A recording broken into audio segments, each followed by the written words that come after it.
speaking of appearing on the program, he is a regular member of our Friday 5, Delegate Michael Hite, the Badger. Good morning, Mike. Good morning. You were in Charleston for interim sessions, and I guess you guys got there Sunday, right? That is correct. Yeah, so what have you been doing specifically during interims? I've had a finance meeting early on yesterday, and then health. I had a health meeting late about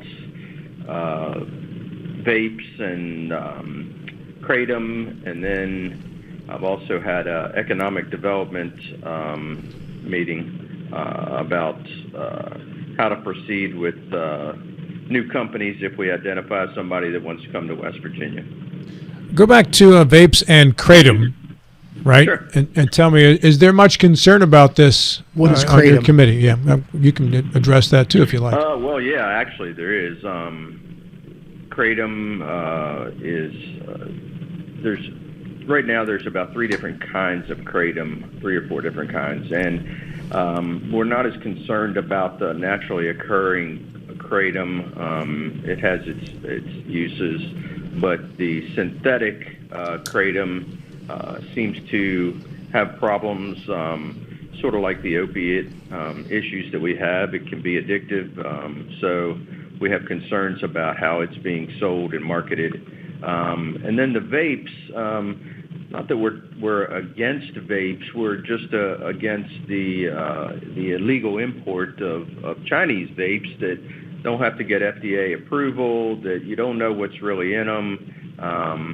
And, they're just coming in all these vape shops, and there just needs to be some kind of regulation on them to make sure that what people are ingesting is semi-safe. I mean, I used to say cigarettes were safe, and we found out how that ended up. Mm-hmm. I believe the jury is still out on vapes. They've only been around for 10 or 15 years, so you don't know what the long-term effects are going to be on vapes yet. So, but right now they're legal, and as long as they're legal, we want to make sure they're regulated in a proper way. I mean, for a while there, Mike, we had there was a Starbucks on every corner. Then there were 100 Subways popping up.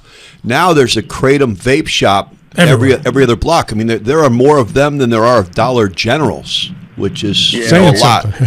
Yes. And the thing that really bothers me about the kratom and the vapes is how they market to kids. Yes.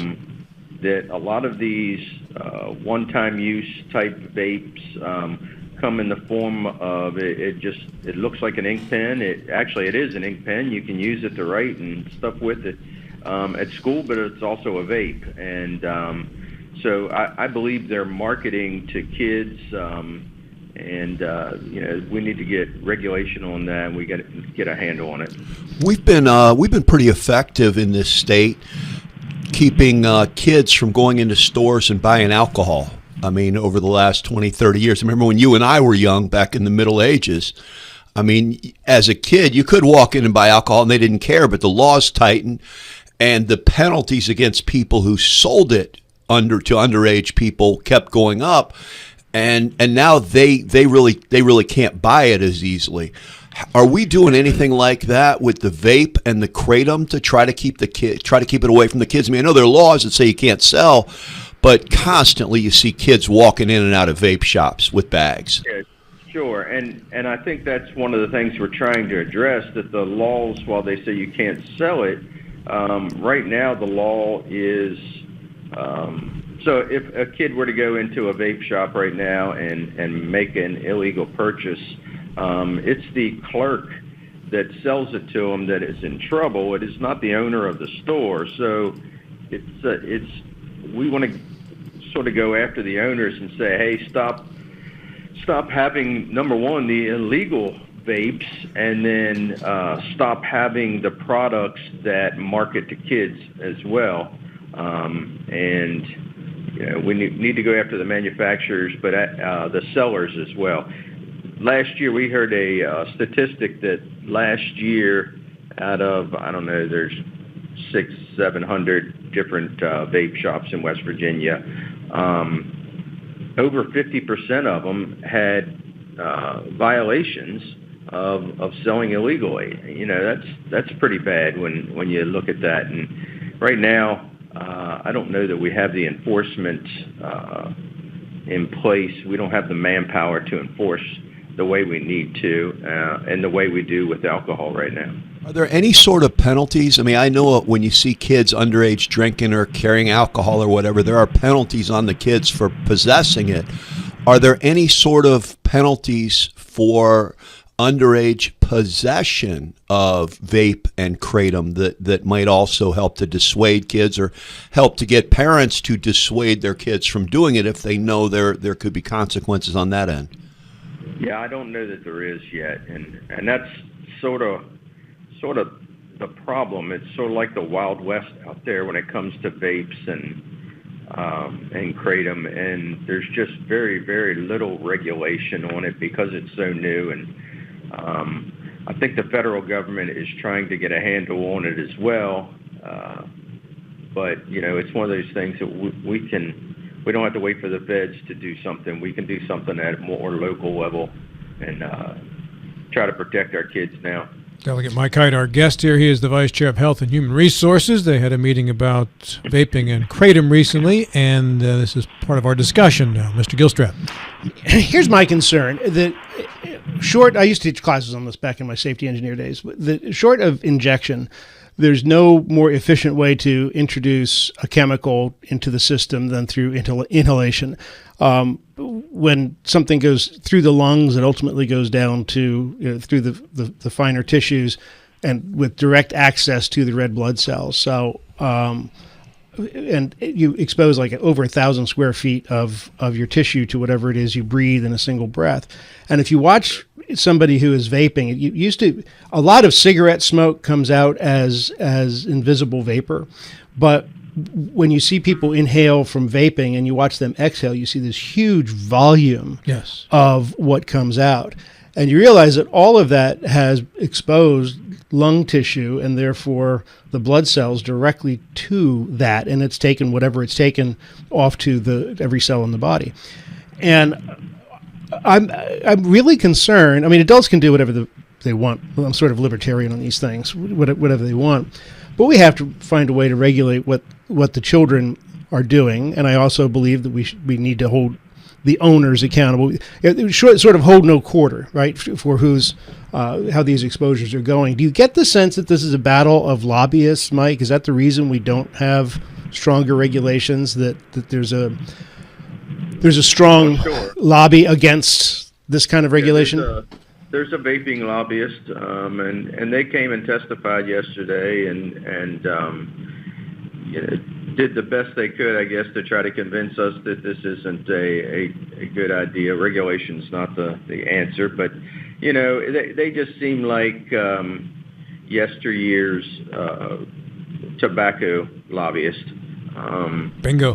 Trying to advocate for tobacco, but the thing that irritates me the most, and if you look at the tobacco industry, that years ago that they were hauled into court and they were sued for marketing to kids, and they had to pay substantial fines in the hundreds of millions of dollars, and yet we have this vaping industry that's doing the exact same thing, and I believe even more so than even the tobacco industry. That they market, bubblegum flavor type vapes and stuff like that, and they say their argument is that's not marketed to kids, and I just don't buy that. I think if you were marketing to adults, that the flavors would be more like Blanton's or Captain Morgan. Blanton's or Captain Morgan. Yeah. So, I'm just not buying it. And the whole thing of, we're going to put it in a pen and disguise it. And there's some that look like Pikachu packages. And, these are definitely not marketed to adults. So we've got to do something. We got to. Yeah, I'm the same way as you, John. I'm if adults want to do stupid things to their body, that they can do whatever the heck they want. But this marketing to kids and allowing kids to do it, we need to stop that. Their other argument was, that originally vaping was meant as a tool to help you stop smoking.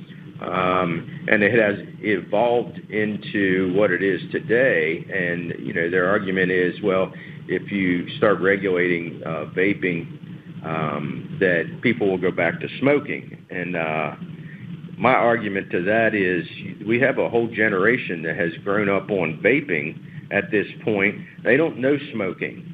So they're not going to go back to something that they don't know and would be foreign and taste nasty to them.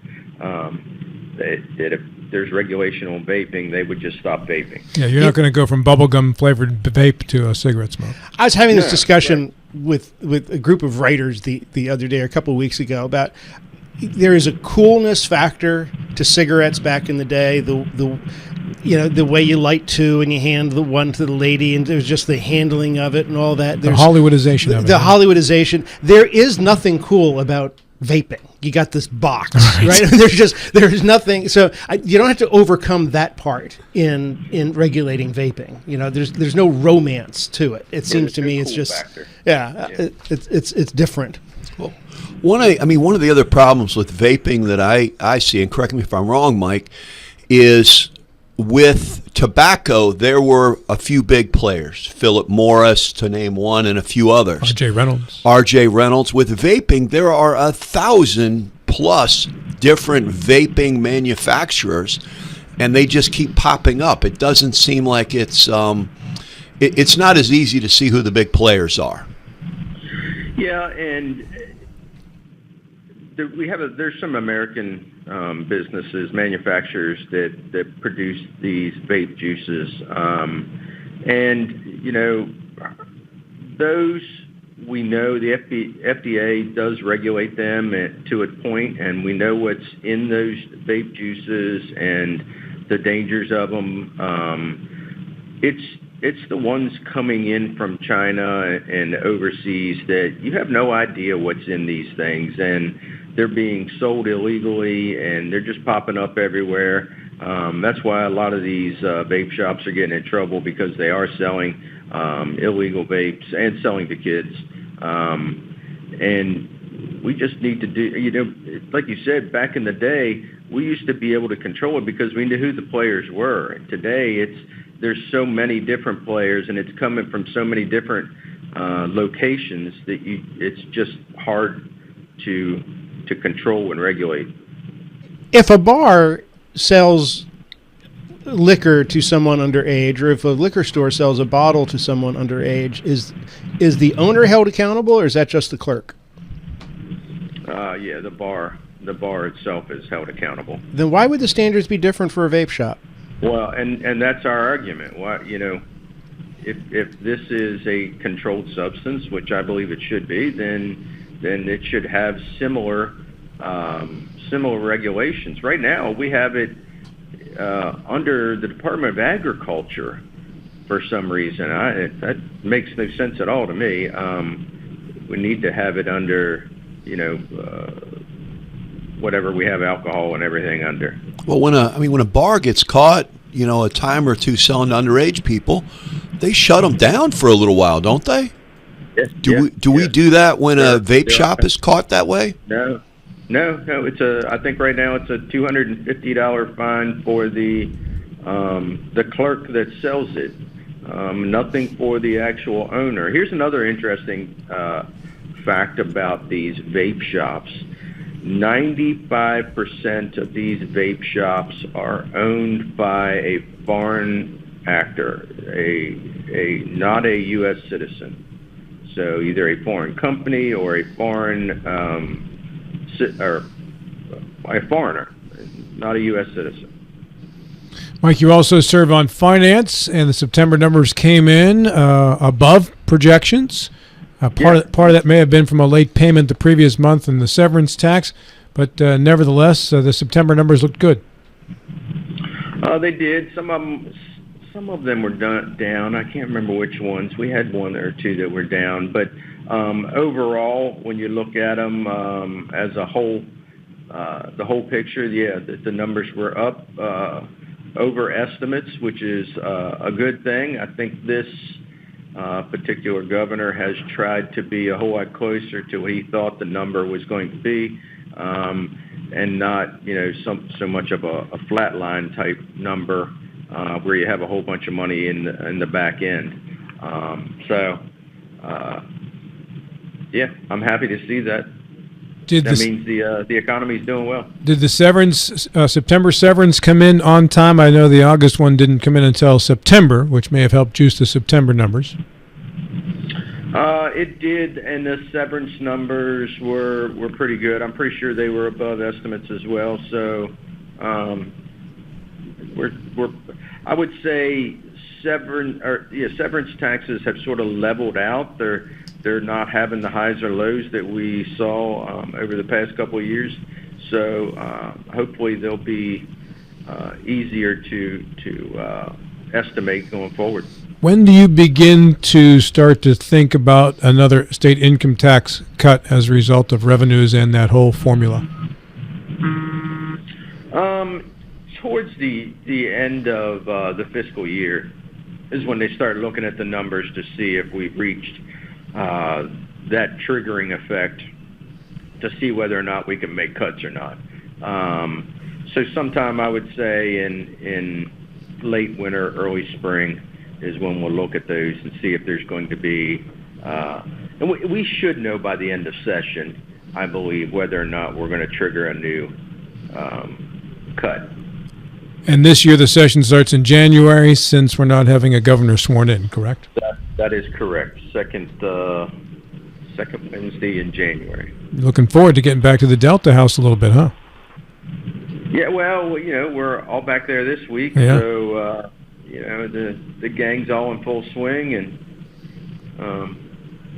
we had one of our new guys insisted that we not be like Alpha House, and we have to have a cleaner come in once a week. That he wasn't living like a pig. He says, 5 men in a house isn't a good thing. So we have a weekly cleaner coming into Delta House now to pick up after us. You made some concessions, I see. Yes. Hey, Mike, I have a question.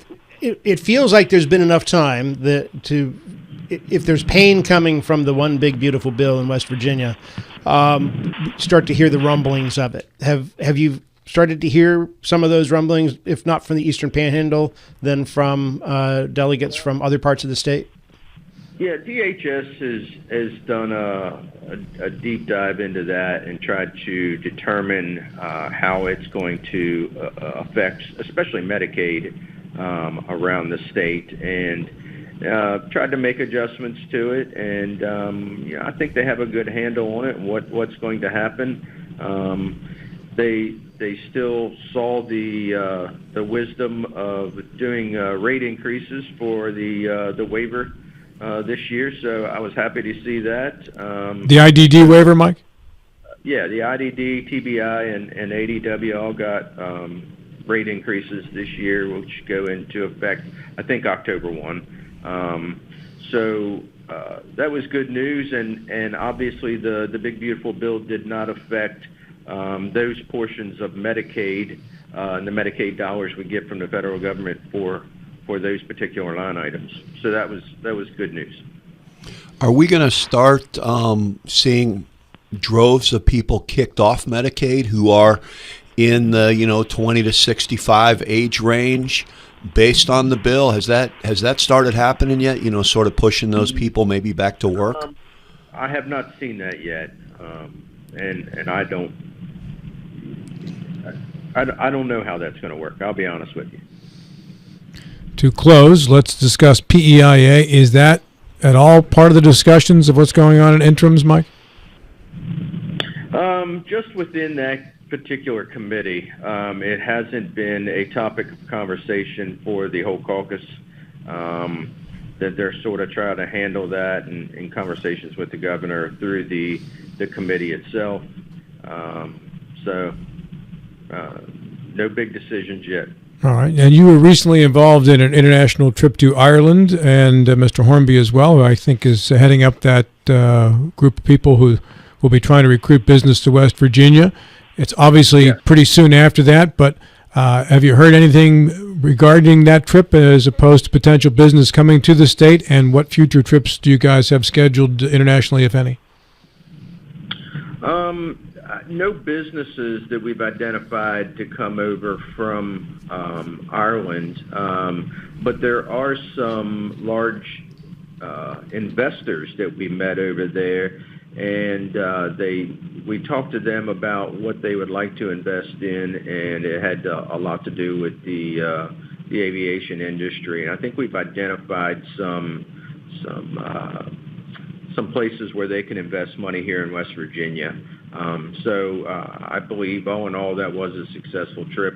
We are supposed to be going next week. Well, I'm supposed to be going with a group next week to London for an aviation MRO, which is a maintenance type thing, to try to draw industry over to West Virginia and one of our regional airports, or several of our regional airports, to locate here if they are seeking a U.S. presence. So, but there's other trips also in the works. I believe Mr. Hornby and a crew are going to Germany right before that, and there's another crew, I think next month, that are going to Portugal for a similar trade convention that has to do with, I believe, technology. So, we're trying to work it, trying to get some industry back here to West Virginia, and jobs, economy, get it all going. Thank you, Michael. Will you be with us on Friday's show, by the way? This Friday, yes, I should be back and be on the show on Friday. All right, very good. I know you have a 9 o'clock meeting to get to, so I appreciate you carving out some time for this one. Thank you, sir. Yes, sir. Thank you. Have a good day.